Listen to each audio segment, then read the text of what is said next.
துறவரம், இல்லறம், அவங்க எல்லாரும் நம்முடைய இருவரும் பரஸ்பரம் இரு கடமைகளை செய்ய வேண்டி இருக்கிறது இந்த சமூகத்திற்காக. அதை நம்ம இந்த வழிபாட்டு வாசகங்களையும் அந்த சிந்தனையும் இணைத்து நான் உங்களோடு ஒரு சின்ன எளிய மறைவுரை வைக்கலாம் அப்படி சொல்லி ஆசைப்படுறேன். இந்த நற்செய்தி பகுதியை நான் மீண்டும் மீண்டும் வாசித்த போது எனக்குள் தோன்றிய ஒரு எண்ணம், அது கடவுள் தந்த எண்ணம் அப்படி நான் கருதுவது உண்டு வழக்கமாக. பிறர் துயர் நீக்கும் பெரும் கருணை ஒன்றுதான் மனித வாழ்வை அர்த்தமுள்ளதாக்கும். பிறருடைய துயர் நீக்கும் பெரும் கருணை ஒன்றுதான் மனித வாழ்வை அர்த்தமுள்ளதாக்கும். அதற்கு துறவரம் சிறந்த வழியாகும், அதற்கு இல்லறம் துணை புரிய வேண்டும் என்ற ஒரு உணர்வு எனக்கு வந்துச்சு. அப்போ இந்த சமூகத்திற்கென்று இறைவன் வெளிப்படுத்தி இருக்கின்ற ஒரு உணர்வாகவே நான் கருதுகிறேன். என்பது அறிந்தோரே, இன்றைய நற்செய்தி பகுதி அல்லது நற்செய்தி வாசகம் ஒரு அறிவுரை பகுதியாக அமைந்திருக்கிறது. நம்ம எல்லாருமே வாசிக்கும் போதே அதை புரிஞ்சுக்க முடியும்.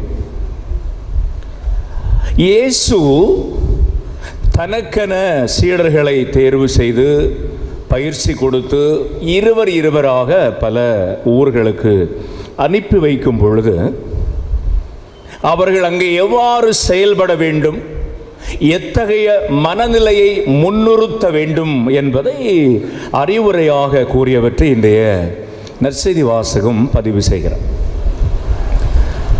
நம்ம நம்முடைய பங்கில் நிறைய பேர் கற்றுக் கொடுக்கிற பணியை செய்யக்கூடியவங்க. ஒரு விஷயத்தை ஆழமாக புரிந்து கொள்ள வேண்டும் என்று சொன்னால் வினாக்கள், கேள்விகள் எழுப்பி விடை தெரிந்து கொள்வது என்பது ஒரு பொதுவான வழிமுறை. ஒரு விஷயத்தை முழுமையாக புரிந்து கொள்ளணும், மேலெழுந்த வாரியாக புரிவதற்கு ஈஸி, அது பல சிக்கல்களை உருவாக்கிவிடும். ஒரு விஷயத்தை முழுமையாக புரிந்து கொள்ள வேண்டும் என்று சொன்னால் சில வினாக்களை, சில கேள்விகளை எழுப்பி அதை புரிந்து கொள்வது என்பது பொதுவான ஒரு வழிமுறை, ஒரு நடைமுறை. அந்த ஒரு பொது நடைமுறைக்கு ஏற்ப இந்த இயேசுவினுடைய அறிவுரை பகுதி என்பதை ஒரு 3 வினாக்களை எழுப்பி முறையான பதில்களையும் தேடுவதுதான் என்னுடைய இந்த மறையுரையினுடைய ஒரு சாராம்சமாக, ஒரு நோக்கமாக, ஒரு குறிக்கோளாக இருக்கிறார். 3 வினாக்களை எழுப்பி முறையான பதில்களையும் விளக்குவது, முறையான பதில்களை தெரிந்து கொள்வது அப்படி சொல்லி. முதல் கேள்வி எனக்கு, ஏன் இந்த அறிவுரை?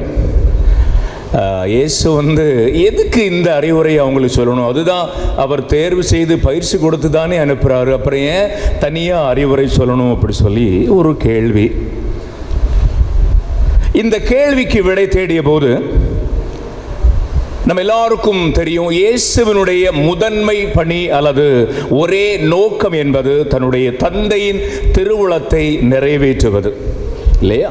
அவருடைய முதன்மை பணி அல்லது சிறந்த பணி, ஒரே பணி கூட நம்ம சொல்ல முடியும், தன்னுடைய தந்தை கடவுளின் திருவுளத்தை இந்த சமூகத்திலே, இந்த உலகத்திலே நிறைவு செய்வது தான் அவருடைய முதன்மை பணி அல்லது ஒரே பணி அப்படி கூட நம்ம சொல்ல முடியும், தப்பில்லை.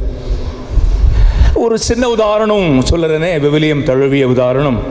லூக்கா நற்செய்தி 2ஆம் அதிகாரம் 49வது இறைவசனத்தை புரட்டுகிற போது, நீங்கள் ஏன் என்னை தேடினீர்கள்? நான் என் தந்தையின் அலுவல்களில் ஈடுபட்டிருக்க வேண்டும் என்பது உங்களுக்கு தெரியாதா அப்படி சொல்லி விவிலியத்தில் இயேசு பேசிய முதல் வார்த்தைகளாக இவை நற்செய்தி நூல்களில் பதிவாகி இருக்கிறது.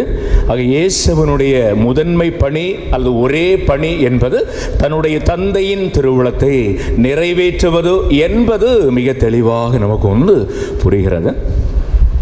அப்ப நிச்சயமாக அவர் எண்ணி இருக்க வேண்டும், இயேசுவை போலவே, தன்னை போலவே தன்னுடைய சீடர்களும் நற்செய்தி அறிவிக்க செல்லுகிற பொழுது அவர்களின் முதன்மை நோக்கம் என்பது நற்செய்தியை அறிவிப்பதாகவே இருக்க வேண்டும்.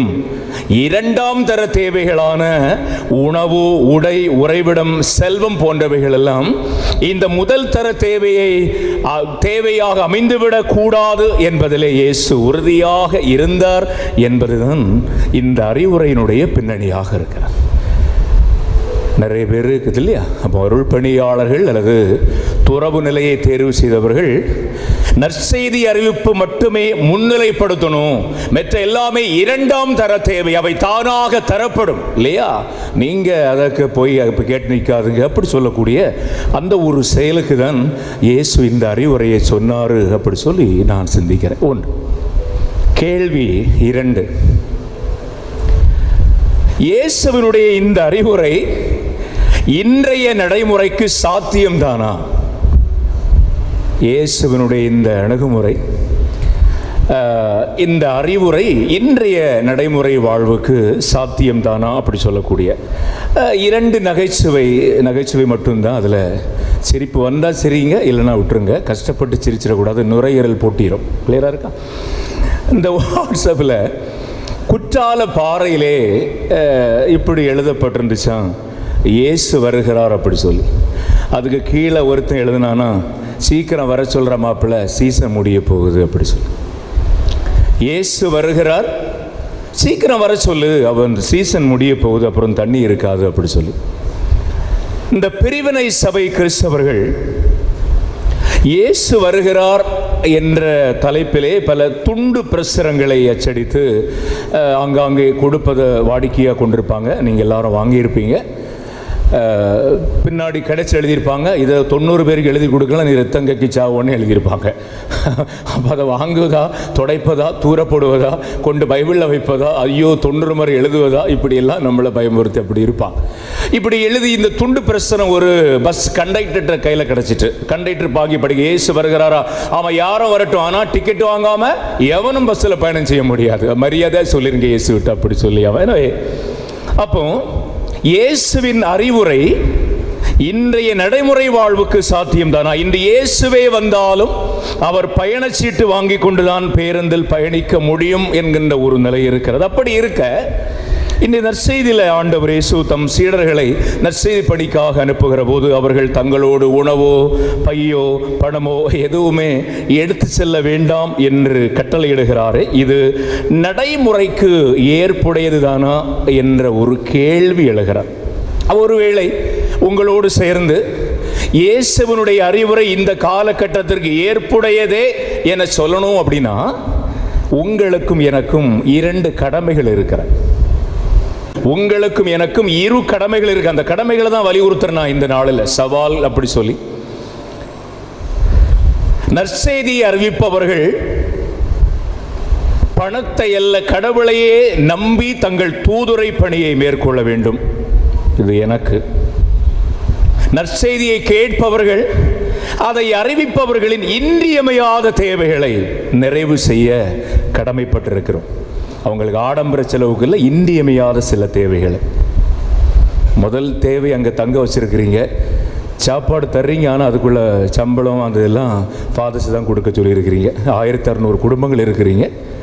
ஒரு சின்ன தகவலுக்கு மட்டும், அப்போ கடவுளையை நம்பி நான் தூதுரை பணியை இந்த சமூகத்திற்காக மேற்கொள்ளணும்.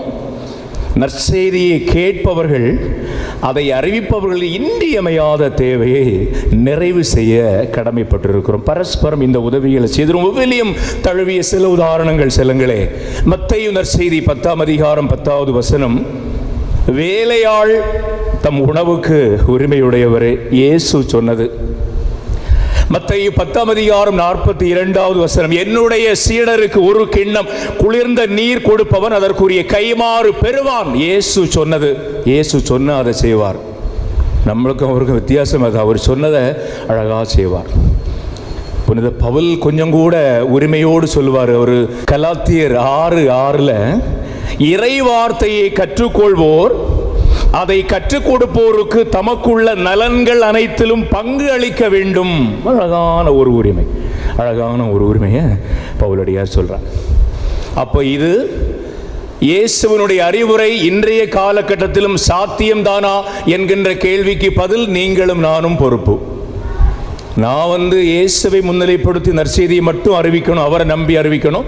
என்னுடைய சின்ன சின்ன இன்றியமையாத தேவைகளை நீங்கள் தான் நிறைவு செய்யணும், இந்த பங்கில் இருக்கிறது வர. அப்படின்னா இது சாத்தியம் அப்படி சொல்லி இயேசுவுக்கு நான் பதில், ஆண்டவரே நான் இது சாத்தியம்தான்.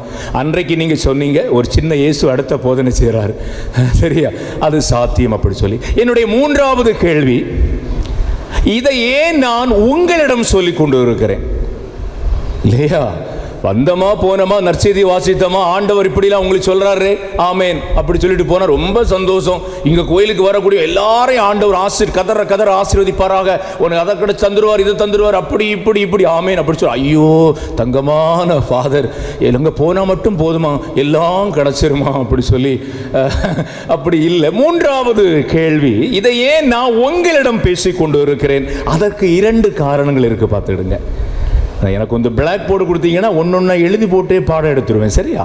அதற்கு 2 காரணங்கள் இருக்கு. அது ஒரு காரணம், கத்தோலிக்க திருச்சபையின் போதனைப்படி நம்ம எல்லாரும் கத்தோலிக்க திருச்சபைக்கு உட்பட்ட அருமையான பிள்ளைகள் என்கின்ற நம்பிக்கை எனக்கு உண்டு. அதுதான் உண்மை. அப்ப கத்தோலிக்க திரு அவையின் போதனைப்படி இரண்டாம் வத்திக்கான் சங்கம் சொல்லுகிறது, திருமுழுக்கு பெற்ற அனைவருமே நற்செய்தி பணியாளர்கள் தான். இன்றைக்கு இணைந்து பயணிக்கும் திரு அவையில் தற்போதைய திருத்தந்தை அவர்கள் அதுதான் சொல்றாங்க, எல்லாரும் இறை பணியாளர்களே, எல்லாரும் நற்செய்தி பணி, திருமுழுக்கு பெற்ற எல்லாரும் நற்செய்தி பணியாளர்கள் தான். எனவே எல்லாருக்குள்ளும் இந்த மனநிலை இருக்க வேண்டும் என்பதால் உங்களோடு நான் பேசிக்கொண்டு இருக்கிறேன். நியாயமா தெரியுதா? இது நீங்க திருமுழுக்கு பெற்ற எல்லாருமே நற்செய்தி, இதை நம்பல அப்படின்னா 1 பேதுரு 2ஆம் அதிகாரம் 9வது வசனத்தில், ஆனால் நீங்கள் தேர்ந்தெடுக்கப்பட்ட அரச குருத்துவ திருக்கூட்டம், தூய மக்களினத்தினர், அவருக்கு இறைவனுக்கு சொந்தமான பிள்ளைகள், உங்களை இருளிலிருந்து அவரது வியத்தகு ஒளிக்கு அழைத்து வந்த கடவுளுடைய மாபெரும் செயலை அறிவிக்க வேண்டியது உங்கள் கடமை. திருமுழுக்கு பெற்ற எல்லாருடைய கடமை. எனவே தான் உங்களோடு பேசிக்கொண்டிருக்க. இது ஒரு காரணம். 2வது காரணம், இந்த துறவரம் எங்கிருந்து உருவாகிறது?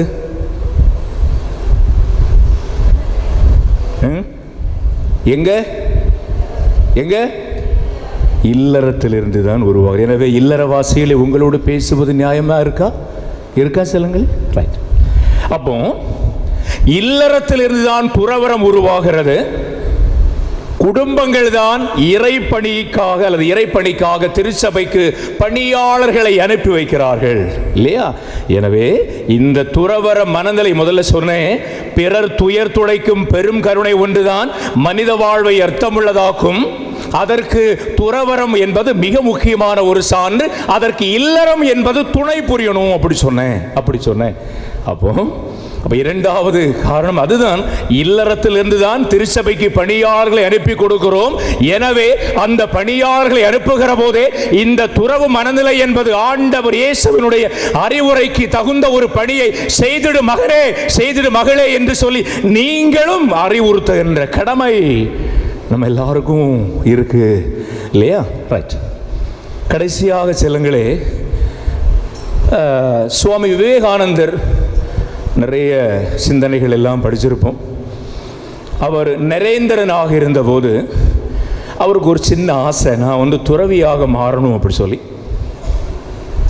துறவியாக மாறணும் அப்படி சொன்னாலும் அம்மாவிடம் பெர்மிஷன் வாங்கி தான் நான் போவேன், எங்கள் அம்மா எனக்கு அனுமதி கொடுத்தா மட்டும்தான் போவேன், அப்படி அவருக்கு ஆசை. சில நேரங்களில் அம்மாவிட்ட அம்மா நான் துறவியாக மாற ஆசைப்படுகிறேன், சமூகத்திற்காக உழைப்பதற்கு ஆசைப்படுறேன், அம்மா எனக்கு அனுமதி தாங்க அம்மா அப்படி கேட்கும்போது முகத்தை பார்த்துட்டு, இல்லை மோனே கொஞ்ச நாள் போகட்டும் பார்த்துக்கலாம் அப்படி சொல்லி பதில் சொல்லிட்டாங்க.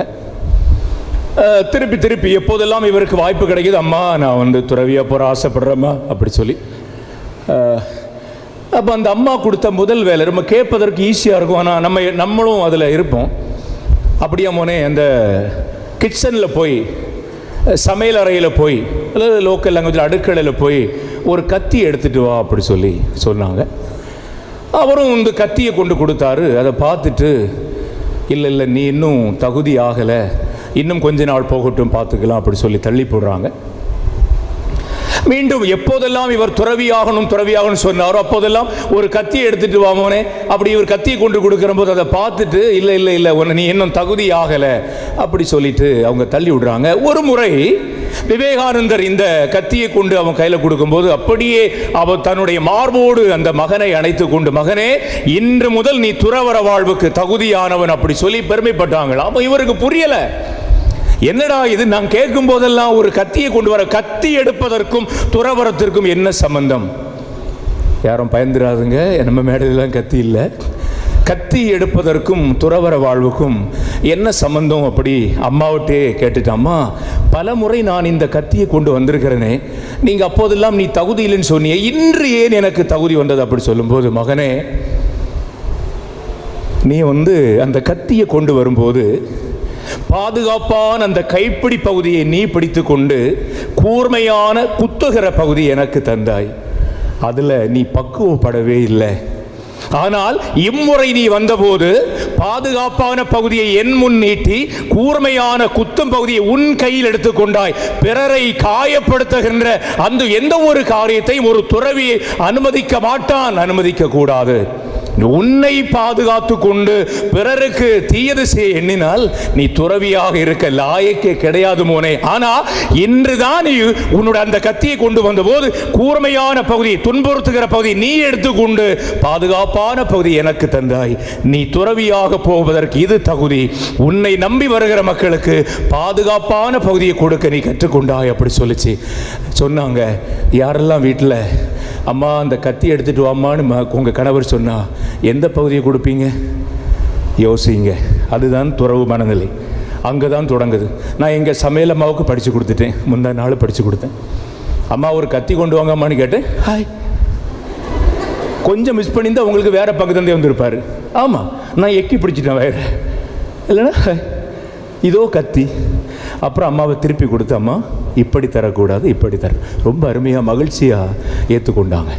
அப்போ இதுதான் துறவு மனநிலை இல்லையா? விவேகானந்தருடைய அம்மா சொன்னது, தன்னை பாதுகாத்து கொள்ள வேண்டும் என்கிற சுயநலம் நீங்கி பிறரை பாதுகாக்க வேண்டும் என்கிற தியாக உணர்வு வருகிற போதுதான் அவன் துறவு வாழ்வுக்கு, துறவு மனநிலைக்கு தகுதியானவன். அப்படி சொல்லி ஆக அன்பு நிறைந்தோர், இந்த நல்ல நாளிலே பிறர் துயர் நீக்கும் பெரும் கருணை ஒன்றுதான் மானிட வாழ்வை அர்த்தமுள்ளதாக்கும். அதற்கு துறவரம் ஒரு சிறந்த வழியாகும். அதற்கு இல்லறம் நிச்சயமாக உதவி புரிந்தாக வேண்டும். ஆமென்.